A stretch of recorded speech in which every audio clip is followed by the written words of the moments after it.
So today I have to go travel a couple of hours to be with family. So I wanted to get my steps in before I go. I wanted to do it early this morning, but I've been on the phone since I got up. So I'm late getting to it, but this is becoming a very important part of my day. My hair, wow, need some hairspray. This is becoming a very important part of my day, not because of the walking, but because of the Bible, and I don't want to miss it. So I like to start my day out this way, so I'm going to do it. So we're on day 14. We're 2 weeks in. We've made it 2 weeks. That's awesome. 50 weeks to go. So we're going to start with Joseph's dreams, Genesis 37, 1 through 17, around 1898 or 1732 BC. So Jacob settled again in the land of Canaan, where his father had lived as a foreigner. This is the account of Jacob and his family. When Joseph was 17 years old, he often tended his father's flocks. He worked for his half-brothers, the sons of his father's wife, Bilhah and Zilpah. But Joseph reported to his father some of the bad things his brothers were doing. Jacob loved Joseph more than any of his other children because Joseph had been born to him in his old age. So one day, Jacob had a special gift made for Joseph, a beautiful robe. But his brothers hated Joseph because their father loved him more than the rest of them. They couldn't say a kind word to him. One night, Joseph had a dream, and when he told his brothers about it, they hated him more than ever. "Listen to this dream," he said. "We were out in the field, tying up bundles of grain. Suddenly, my bundles stood up, and your bundles all gathered around mine and bowed low before mine." His brothers responded, "So you think you will be our king, do you? Do you actually think you will reign over us?" And they hated him all the more because of his dreams and the way he talked about them. Soon Joseph had another dream, and again he told his brothers about it. "Listen, I have had another dream. The sun, moon, and 11 stars bowed low before me." This time he told the dream to his father as well as to his brothers. But his father scolded him. "What kind of dream is that?" he asked. "Will your mother and I and your brothers actually come and bow to the ground before you?" But while his brothers were jealous of Joseph, his father wondered what the dreams meant. Soon after this, Joseph's brothers went to pasture their father's flocks at Shechem. When they had been gone for some time, Jacob said to Joseph, "Your brothers are pasturing the sheep at Shechem. Get ready, and I will send you to them." "I'm ready to go," Joseph replied. "Go and see how your brothers and the flocks are getting along," Jacob said. "Then come back and bring me a report." So Jacob sent him on his way. Joseph traveled to Shechem from their home in the valley, Hebron. When he arrived there, a man from the area noticed him wandering around the countryside. "What are you looking for?" he asked. "I'm looking for my brothers," Joseph replied. "Do you know where they are, pasturing their sheep?" "Yes," the man told them. "They have moved on from here, but I heard them say, 'Let's go on to Dothan.'" So Joseph followed his brothers to Dothan and found them there. Joseph is sold into slavery. Genesis 37, 18 through 16 through 36. Wow. Excuse me. When Joseph's brothers saw him coming, they recognized him in the distance. As he approached, they made plans to kill him. "Here comes the dreamer," they said. "Come on, let's kill him and throw him into one of these cisterns. We can tell our father a wild animal has eaten him. Then we'll see what becomes of his dreams." But when Reuben heard of their scheme, he came to Joseph's rescue. "Let's not kill him," he said. "Why should we shed any blood?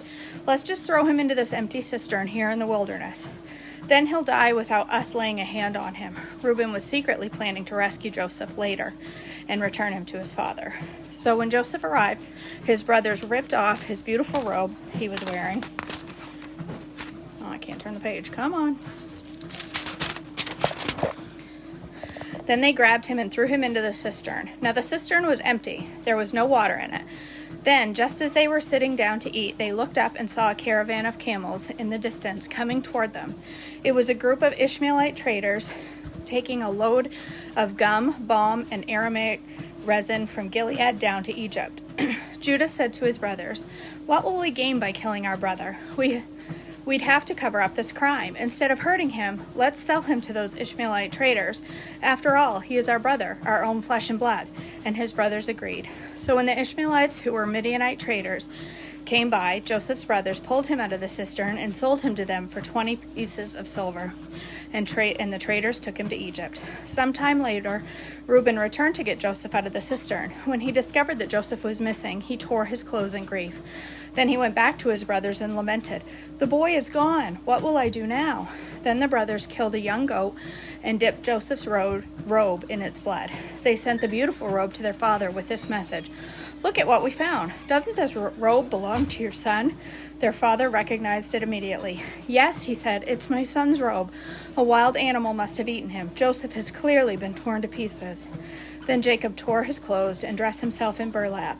He mourned deeply for his son for a long time. His family all tried to comfort him, but he refused to be comforted. I will go to my grave mourning for my son," he would say, and then he would weep. Meanwhile, the Midianite traders arrived in Egypt, where they sold Joseph to Potiphar, an officer of Pharaoh, the king of Egypt. Potiphar was captain of the palace guard. Wait, it's so late in the morning for you. What happened to getting up super? I'm off today, Bonnie. I'm taking today Monday and Tuesday off as part of bereavement leave. So I am just barely getting up and getting around this morning, and I am getting ready to travel to see family. But it was very important to me to get my steps in before I go, but more importantly to get my little bit of the word in before I leave. Okay, Judah and Tamar, Genesis 38, 1-30. About this time, Judah left home and moved to Adullam, where he stayed with a man named Hira. There he saw a Canaanite woman, the daughter of Shua, and he married her. When he slept with her, she became pregnant and gave birth to a son, and he named the boy That's an exciting name. It sounds like he's clearing his throat. Then she became pregnant again and gave birth to another son and named him Onan. And when she gave birth to their third son, she named him Shelah. At the time of Shelah's birth, they were living at Kezib. In the course of this time, Judah arranged for the firstborn son, to marry a young woman named Tamar. But was a wicked man in the Lord's sight, so the Lord took his life. Then Judah said to Er's brother Onan, "Go and marry Tamar, as our law requires, of the brother of a man who has died. You must produce an heir for your brother." But Onan was not willing to have a child who would not be his own heir. So whenever he had intercourse with his brother's wife, he spilled the semen on the ground. This prevented her from having a child who would belong to his brother. But the Lord considered it evil for Onan to deny a child to his dead brother. So the Lord took Onan's life too. Then Judah turned to Tamar, his daughter-in-law. "Go back to your parents' home and remain a widow until my son Shelah is old enough to marry you." But Judah didn't really intend to do this, because he was afraid Shelah would also die like his two brothers. So Tamar went back to live in her father's home. Some year later, Judah's wife died.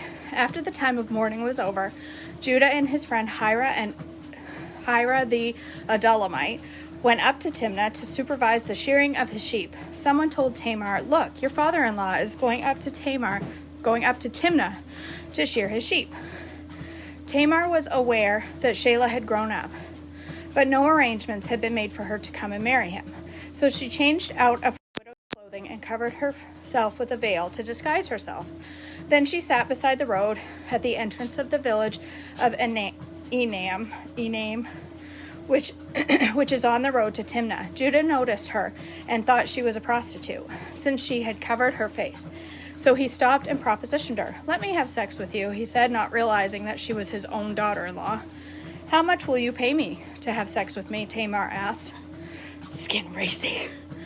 "I'll send you a young goat from my flock," what every woman wants. "But what kind of guarantee do you want?" he replied.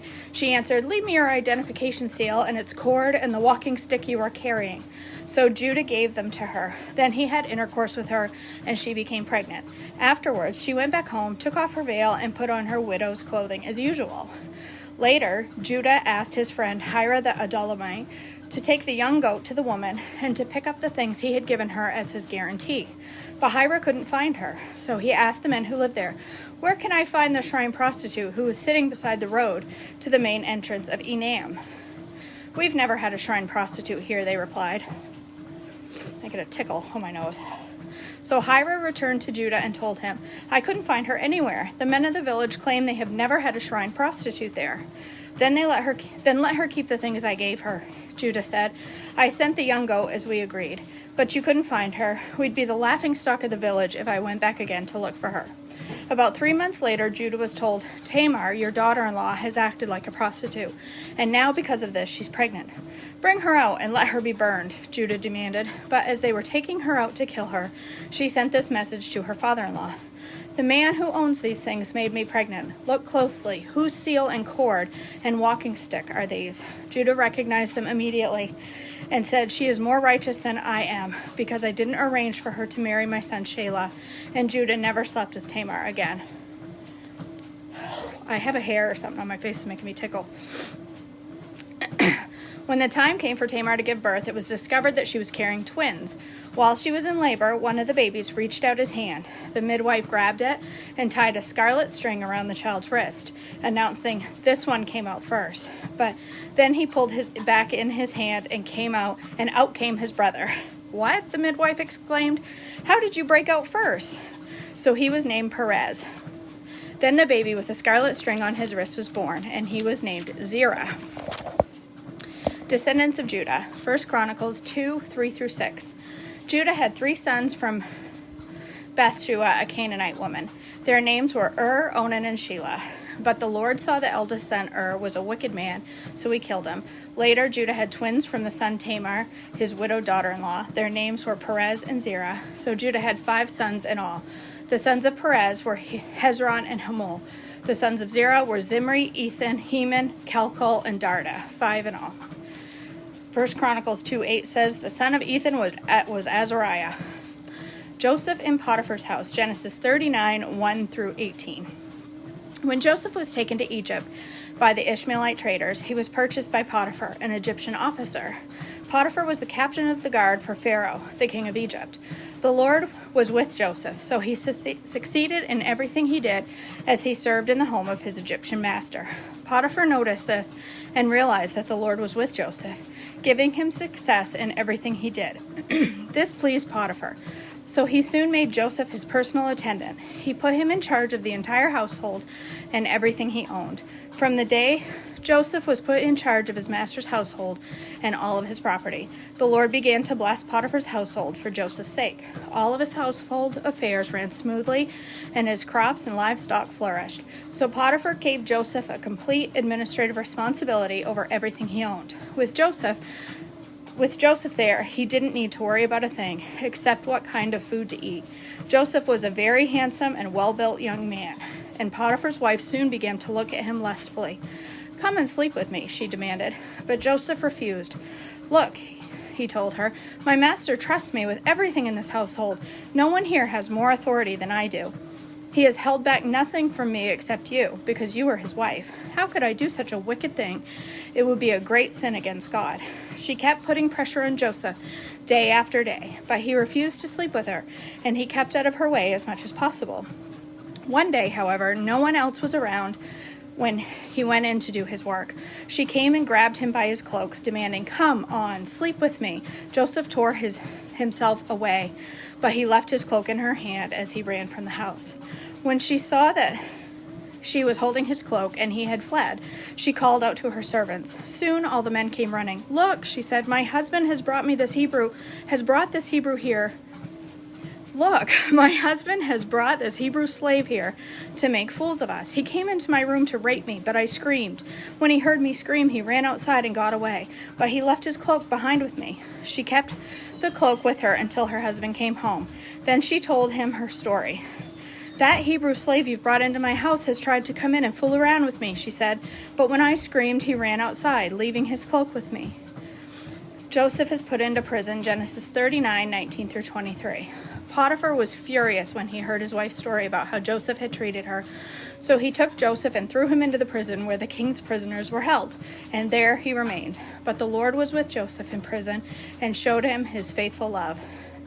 And the Lord made Joseph a favorite with the prison warden. Before long, the warden put Joseph in charge of all of the other prisoners and over everything that happened in the prison. The warden had no more worries because Joseph took care of everything. The Lord was with him and caused everything he did to succeed. There we go. We got through day 14. We were officially done 2 weeks. Yay! Yay! That's exciting. That was 15 minutes. Not too bad. The little stop here. Wouldn't want to go 16 and, overdo it. So, okay. I hope you all have a very blessed Friday. I am sure I will be talking to you later. I'm going to go to my mom's house for a while, and she's making pizza. She let me know ahead of time. So I'm thinking right now my plan. I'm going to bring a crust or something with me. I'm going to go figure it out right now, or a salad or something. I'm not going off plan today. It's not happening. So I hope you all have, I hope you all have a very blessed Friday. I love you all. I will talk to you all soon. Thank you for your prayers. I really appreciate it, you guys. Love you. Bye.